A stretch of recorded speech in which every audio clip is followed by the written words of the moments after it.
Assalamualaikum warahmatullahi wabarakatuh, teman-teman semua dimanapun kalian berada. Semoga kita semua senantiasa dalam keadaan sehat walafiat. Amin ya rabbal alamin. Baik, di sini kita akan melakukan uji normalitas, homogenitas, uji T, uji dekresi, uji korelasi, dan uji ANOVA 2 jalur. Ini saya sudah menyediakan data dengan judul pengaruh pendekatan kontekstual dan motivasi berprestasi terhadap hasil belajar matematika siswa SDI Jalisa Kota Pekanbaru. Teman-teman semuanya, sebelum kita melakukan uji normalitas, sebelumnya terlebih dahulu kita harus menyediakan hipotesis. Di sini ada H1, H2 dan seterusnya. Kemudian hasil data yang sudah peneliti peroleh ya, di sini X1 itu ada pendekatan pembelajaran, itu kita menggunakan dua pendekatan, itu konvensional kita beri tanda 0, sedangkan kontekstual itu kita beri tanda 1. X2 nya adalah motivasi berprestasi dan Y-nya adalah hasil belajar matematika. Ya, baik teman-teman semuanya, langsung saja kita uji data ini di SPSS ya. Yang pertama itu adalah uji normalitas. Bagaimana caranya? Ya, terlebih dahulu di variabel view kita isi di sini ID, kemudian grup, selanjutnya motivasi ya, kemudian post test. Nah, di kolom desimal kita ubah menjadi 0. Nah, ambil 0. Di label ini adalah nomor siswa ya, nomor siswa kelompok belajar ya, kelompok belajar. Ini lagi skor motivasi berprestasi, kemudian nomor 4 itu skor hasil belajar. Di grup itu ya, di bagian fields itu kita buat kode ya. 0 itu adalah kontrol ya, kontrol, dan satu kita buat eksperimen ADD. Oke. Kemudian di bagian measure itu kita ganti nominal, kolom 2 nominal, kolom 3 itu scale ya, scale, kolom 4 juga scale.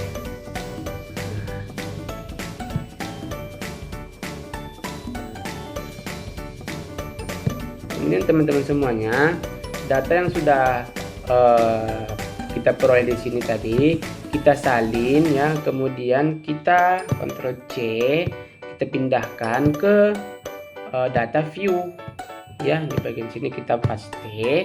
Nah, kemudian kita akan mencari normalitas. Caranya itu klik analyze, kemudian descriptive statistik, kemudian klik explore ya, explore. Setelah itu masukkan post test dalam dependent list. Post testnya adalah hasil belajar. Kemudian masukkan grup ke factor list. Grup adalah kelompok belajar. Untuk grup ini ke factor list ya. Kemudian klik post, klik normality ya. Setelah itu continue, klik OK. Nah, ingat teman-teman hasilnya.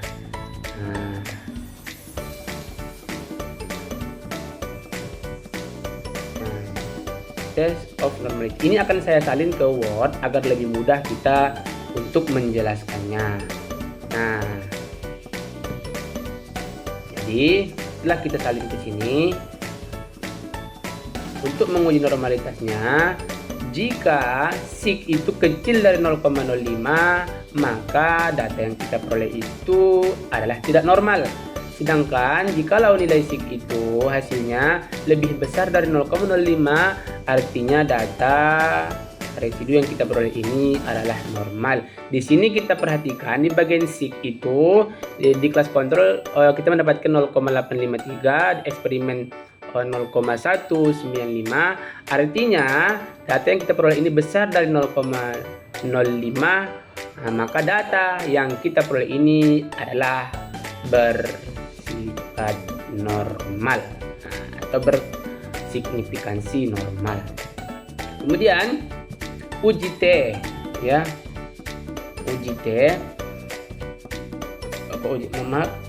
uji homogenitas. Apa tujuan uji homogenitas ini? Untuk mengetahui apakah varians 2 atau lebih kelompok data adalah sama atau homogen. Ya, cara mengujinya, kita klik analyze, ya, kemudian confirmation, kemudian klik independent sample test, ya, masukkan grup, masukkan post test ke test variable, kemudian grup ke grouping table, ya, kemudian depend group kita buat di angka 1 di 0, di kolom 2 di 1, continue, oke. Nah, di sini kita sudah menemukan datanya, ya. Nah, ini dia. Ini yang akan kita salin ke Word nanti, ya, akan saya pindahkan. Nah, inilah hasil homogenitasnya. Nah, bagaimana penjelasannya? Ya, lihat label test of accuracy of variance. Jika SIG itu lebih kecil dari lebih besar dari 0,05, maka nilai yang kita peroleh ini adalah homogen, ya, atau sama. Sedangkan jikalau SIG yang kita peroleh itu lebih kecil dari 0,05, maka variance yang kita peroleh itu tidak homogen. Di sini kita perhatikan di bagian SIG kita memperoleh 1,000, artinya lebih besar dari 0,05, artinya data yang kita peroleh ini adalah homogen. Kemudian untuk uji T-nya masih kita lihat di sini juga, kita lihat di F, ya. Jika F itu lebih kecil dari 0,05, berarti ada perbedaan signifikan antara kedua kelompok, ya. Sedangkan hasil yang kita dapatkan di sini adalah 0,000, artinya lebih kecil dari 0,05. Berarti ada perbedaan signifikan antara kedua kelompok. Kemudian lanjut ke uji regresi berganda. Nah, jadi tujuan uji regresi berganda ini, ya, adalah untuk mengetahui hubungan antara dua variabel. Apakah ada hubungan atau dan seberapa kuat, atau arah hubungan negatif atau positif. Korelasi tidak menunjukkan sebab akibat, hanya hubungan saja. Nah, untuk mengujinya, ya, kita buka SPSS-nya lagi, ya. Uji regresi, ya, ini uji regresi, ya, uji regresi berganda. Kemudian kita klik analyze, kemudian regression, klik linear, yang masukkan post test itu ke dependent, ya, masukkan grup dan motivasi itu ke independent, ya. Yaitu tentang klik statistik, tentang R squared dan linearity, dan continue. Oke. Nah, di sini kita sudah peroleh, ya, yang akan kita copy tadi. Ini adalah yang bagian ini, model summary. Ini adalah hasil daripada uji regresi berganda. Nah, bagaimana penjelasannya?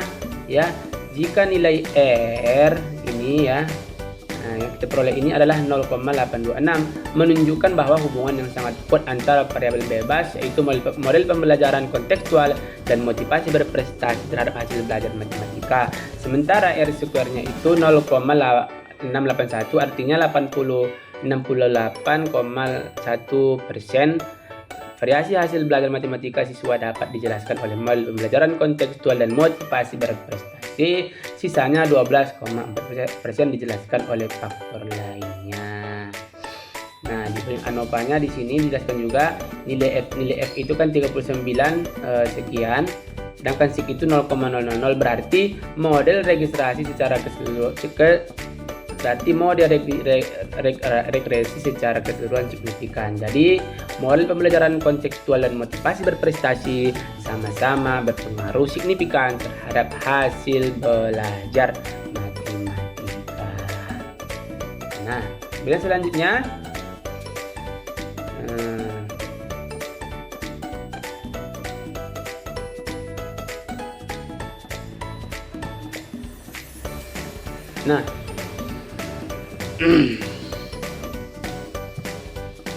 jadi kesimpulannya itu model regresi secara keseluruhan signifikan. Kemudian uji korelasi, ya.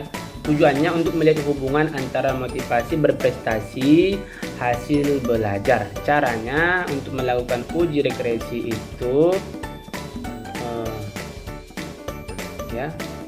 korelasi, ya. Cara untuk melakukan uji korelasi itu adalah kita klik analyze,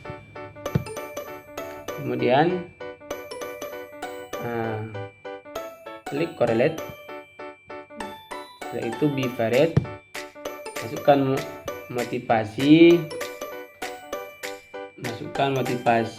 dan post test ke dalam label variabel, ya. Bukan post test dan motivasi itu ke variabel, dan kita centang ya, itu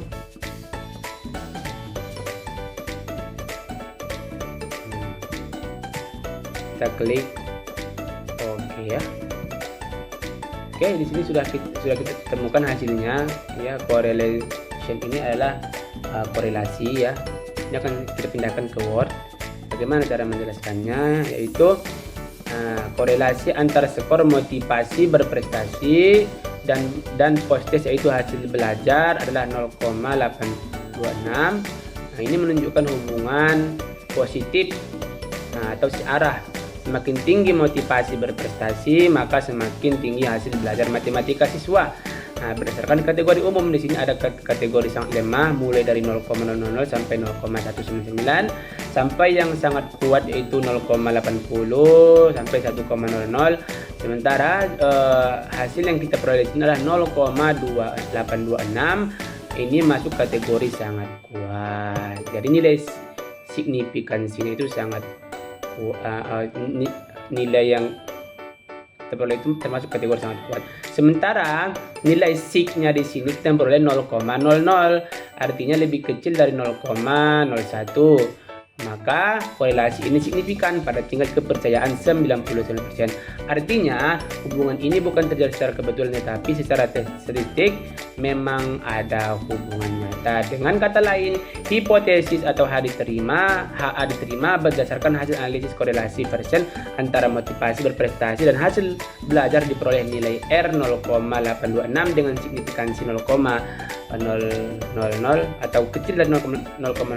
Hal ini menunjukkan bahwa terdapat hubungan positif dan signifikan dengan tingkat hubungan yang sangat kuat antara motivasi berprestasi dan hasil belajar siswa. Semakin tinggi motivasi berprestasi siswa, maka akan semakin tinggi hasil belajar siswa.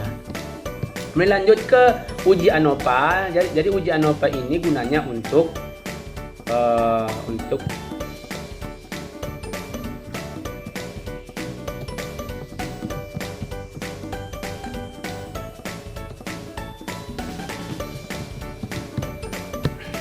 ya. Jadi uji ANOVA 2 jalur ini tujuannya, ya, untuk menganalisis penelitian yang melibatkan 2 variabel bebas atau faktor dan 1 variabel terikat, ya, atau tujuan utama. Nah, di sini saya sudah membuat data juga, ya. Nah, itu pengaruh model pembelajaran dan kemampuan awal terhadap prestasi belajar. Itu faktor 1 itu adalah model pembelajaran dengan level inquiry dan jigsaw. Faktor 2 itu kemampuan awal dengan level tinggi dan rendah. Nah, di sini akan kita uji melalui uji SPSS juga ya. Nah, di sini sebelum kita masuk ke sebelum kita masuk ke SPSS, kita terlebih dahulu membuat hipotesis penelitian HO dan H1. H0 dan H1. Nah, ini saya sudah menyediakan data ya, model pembelajaran inquiry dan jigsaw itu masing-masing mempunyai nilai tinggi dan rendah. Nah, jadi untuk mengujinya, kembali kita masuk ke SPSS-nya. Kita buat file baru dulu ya, file baru. Untuk di variabel view di bagian ID ini kita ketik model pembelajaran kemampuan awal ya.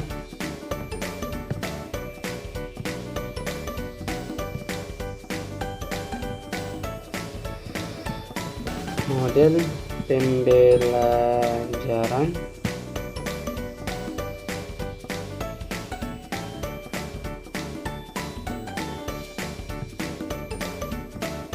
kemampuan awal prestasi belajar. Nah, kemampuan awal, baru di bawahnya prestasi belajar. Di bagian desimal itu kita ubah menjadi 0 ya. Di bagian label ini kita tulis ya, kita kasih tanda inquiry jigsaw ya. Maaf. Di bagian field itu sini kita kasih kode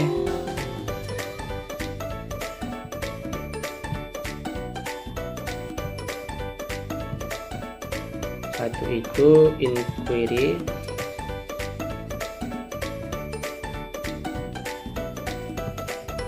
dua itu jigsaw,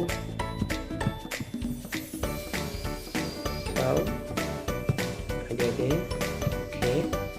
Sini kita buat juga di bagian kemampuan itu kan tadi ada kemampuan yang tinggi,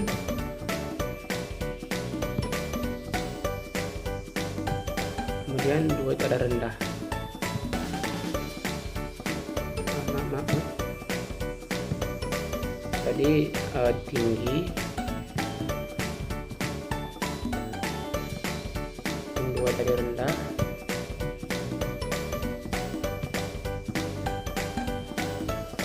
ADD oke. Kemudian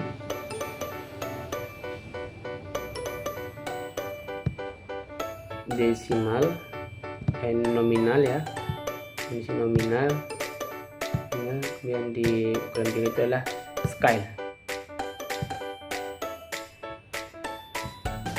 Kemudian setelah itu kita copy hasil data yang sudah kita peroleh tadi ya, sudah pernah disiapkan. Kita copy semuanya,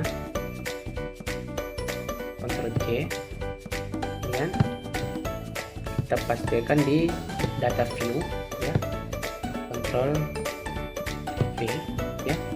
Setelah itu untuk menguji ANOVA-nya ya, menguji ANOVA dua arahnya, kita klik analyze, kemudian klik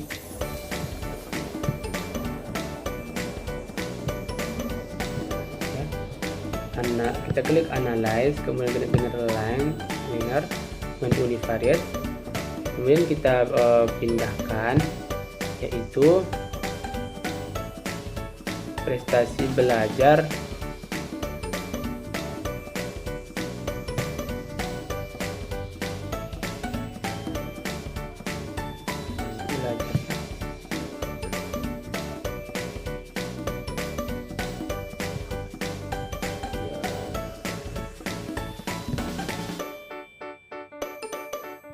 model pembelajaran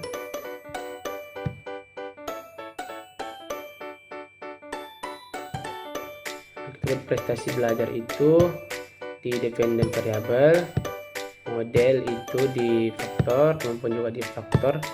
Kemudian kita klik.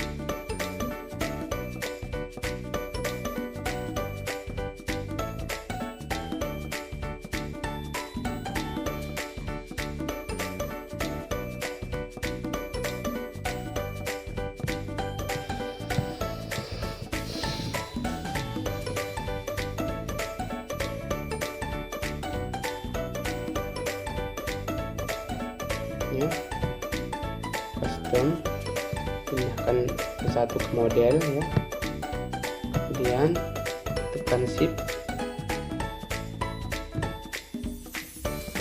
pindahkan,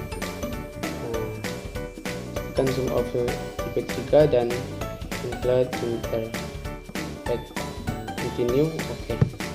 Nah, inilah hasil yang kita temukan dari uji ANOVA 2 jalur ini. Nah, bagaimana menjelaskannya? Ini akan saya salin ke Word agar lebih mudah menjelaskannya, teman-teman.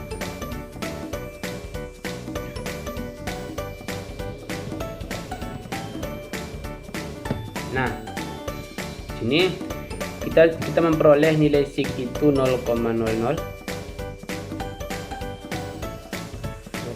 ya.